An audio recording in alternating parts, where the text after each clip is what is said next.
po sa inyo nung isang araw. I'm not rich like you. Gusto mo pa din ako maging best friend? Wait, are you kidding? You're so funny.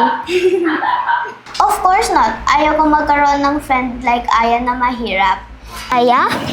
Dahlia, pasensya na kung nabunggo kita, hindi ko sinasadya. Nasaktan ka ba? Patawarin mo ako, hindi kita nakita. Aya, relax din naman ako galit sa'yo eh. Talaga? Yes, pick-up lines tayo? Oo, yung kasama si Ruru. Oo nga, no? Nakakamiss naman yan. Sana makumpleto ulit tayo. Masaya nga pag kumpleto tayo. Asan na kaya sila? Oo, sabi niya magkaibigan na kami. Totoo ba yan? Di ba ayaw nila makipag-friend sa mga hindi nila ka-level? Sabi niya tanggap niya ako kahit mahirap lang ako. Mas okay? Hello, Mami? Nasaan ka? Kailan ka uwi dito? Hindi pa.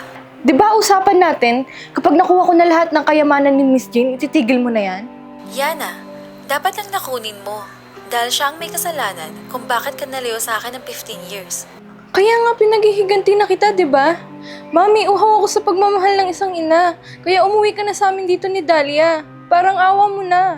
Pag nasa iyo na ang lahat, uuwi na ako. Tigil mo na yung pagsusugal at iwanan mo na ang pamilya mo dyan. Hello? Hello, Mami? Hello?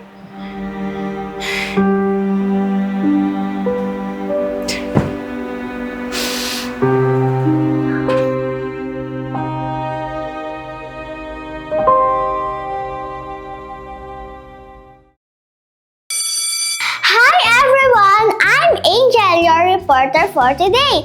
Our topic for today is how your brain works. Your brain is basically the boss of your body, as it controls everything you do. Things like learning, thinking, feeling, and your heart rate. How does the brain manage all this? Different parts of your brain control different functions. Let's start with the largest part, called the cerebrum, that takes up 85% of your brain. It's actually the thinking part of your brain and control your muscles. You can walk, dance, and play. Next comes the relative small portion but an essential part of your brain called the cerebellum, which help you to maintain balance and regulate motor movements. That means without the cerebellum, you would falling all over the place. Next,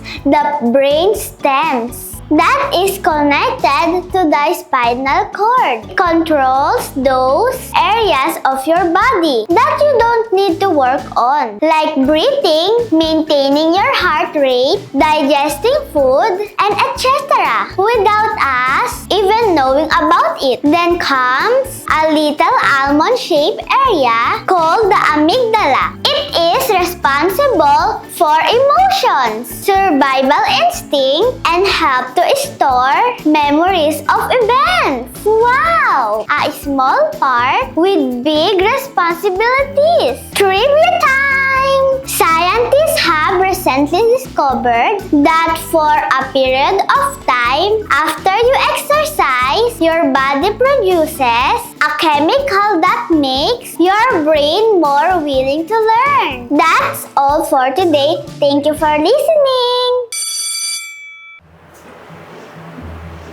Very good, Angel! Ang galing mo sa report mo. So, class, may natutunan ba kayo sa report ni Angel? Opo! Ang susunod naman na magre-report ay si Zach. Angel, ako yung susunod. Good luck, BFF. Kaya mo yan. Ibibigay ko later yung topic mo, Zach. Okay po, Teacher P. Nga pala, class, may project kayo. Gagawa kayo ng costume about sa festival here in the Philippines. Pipili lang kayo ng isa, tapos mag-aaralan nyo at sasayawin nyo. Until next Friday, hahatiin ko kayo sa 2 grupo. Bes, sana magka-group tayo. Yes, pati rin si Angel. Group 1, Zach, Angel, Dahlia. Group 2, Aya, Zia, and Elise.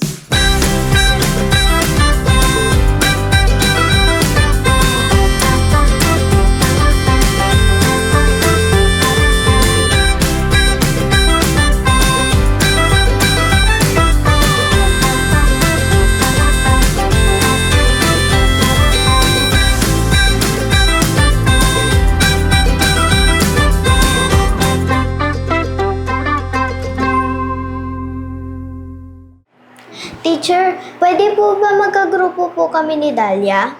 Sorry, Zia, hindi na kasi pwede magpalit ng grupo. Hayaan mo, next time ha? Okay, class, that's all for today. Goodbye and see you tomorrow. Goodbye, Teacher P! See you tomorrow! Ano ba yan? Gusto kita ka-group? Ayaw ko ka-group si Aya. I don't like her. Okay lang yan? Bakit okay lang ba sa'yo na hindi tayo magkasama? Ayaw mo na siguro ako maging best friend, no? Gusto, pero yun yung sinabi ni Teacher P eh. I hate you, Dahlia. Hindi ka man lang nag-please kay Teacher P. Aya, magkagrupo tayo. Siguro, inis na niya si Zia. Ayaw pa naman ako kasama niyan. Madali lang naman yung gagawin natin. Excited na gumawa ng project kasi magka-group tayo. Oo nga eh, napapadali ang lahat pag tayo yung magka-group. Kaso nag-iwala yung dalawang mag-best friend. Si Dahlia at Zia ba? Okay lang yan, sa project lang naman. Angel, Zach, magka-grupo tayo for this project. So what's your plan? Siguro, kailangan muna natin pag-isipan kung anong festival ang pre-present natin. Mag-search tayo at maghali tayo sa magagastos natin. Yes, gusto niyo sabay ko na lang tayo gumawa ng project? Sure! Magpapaalam muna ako kay nanay. Kailan ba natin sisimulan? Maybe tomorrow. Okay, see you tomorrow. Uuwi na ako. Bye! Bye! Mukhang mabait ngayon si Dahlia, no? Alam ko, naiintindihan ko naman bakit siya masungit ng first day. Bakit daw? Secret! Ganyan ka na, nagsisikret ka na sa akin. Hindi naman. Zia, sasabi ka ba umuwi sa akin? Okay, fine.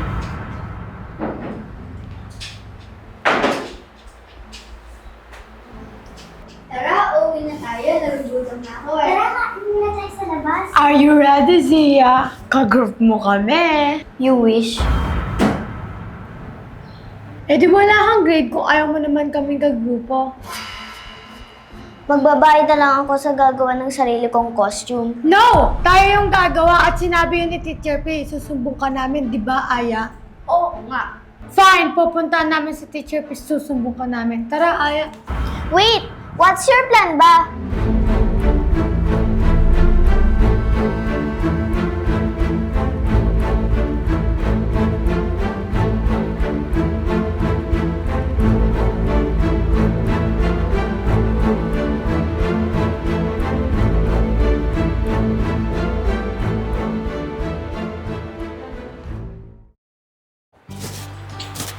Dito na lang tayo sa sala. Upo muna kayo. Ganda pala ng bahay mo. Oo nga eh. Pero asan yung mga kasama mo? Wala. Siguro wala palaging tao dito. Kasi ang lungkot ng bahay nyo. Ang tahimik din. Kaya wala pictures and design. Uy, Zach, huwag ka magsalita ng ganyan. Ay, sorry. Okay lang yun, pero totoo yung sinabi mo. Panay ako mag-isa dito, pero sanay na ako. Diba sabi mo may ate ka? Oo, pero wala siya dito. Sana mag-meet din kami, no? Dahlia, ayoko na nakikita na nakakasama mo siya at huwag ka na rin makikipagkaibigan kay Angel. Uy, Dahlia! Ano pala yung first step natin sa project natin? Mag-search muna tayo ng mga festival costume. Tapos, i-drawing muna natin bago natin gawin. Para naka-ready na din yung mga materials na gagamitin natin. Tama! Ako na yung mag-drawing. Sabihin nyo na lang mga ideas nyo sa akin.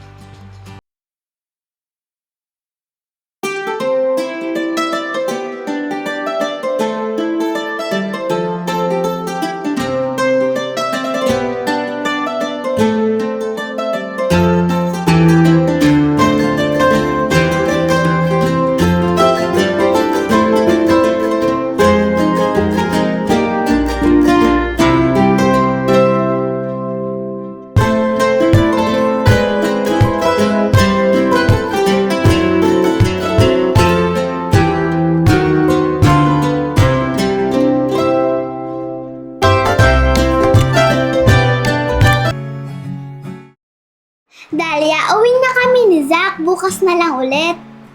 Oo, madami naman tayo nagawa at okay na yung design. At thank you para sa merienda, ha?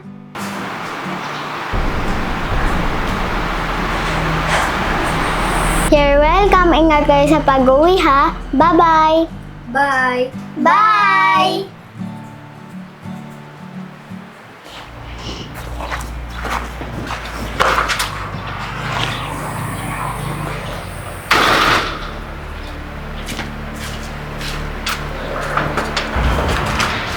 Dahlia!